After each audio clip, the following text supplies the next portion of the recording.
مشيت أنا مشيت درب الماي مشيت خويا الماء مشيت وشت على خير رافقيت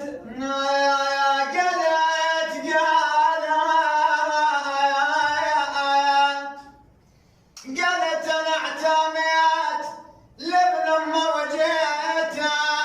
وجيت انا لا شفت وجهه ولا لقيته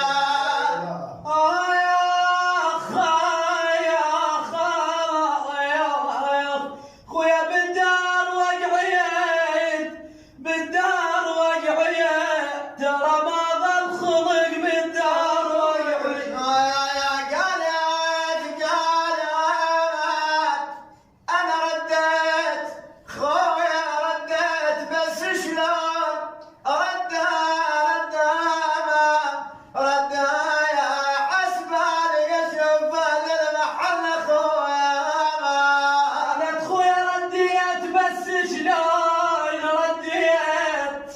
رديت ومو زينب بتعرض لك جيت يا خويا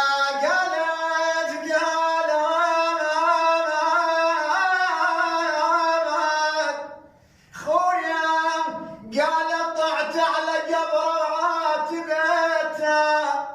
وعاتبته انا ذاك البيت يمه بجيته طحنا بنايس ما بيهم محله قالت خويا محله ترى ما خلونا نقعد ويا غلابنا قالت طب الكربلاء ضعنا الغرايب شلون طب زينب يوم الأربعين قالت خويا طب الكربلاء ضعنا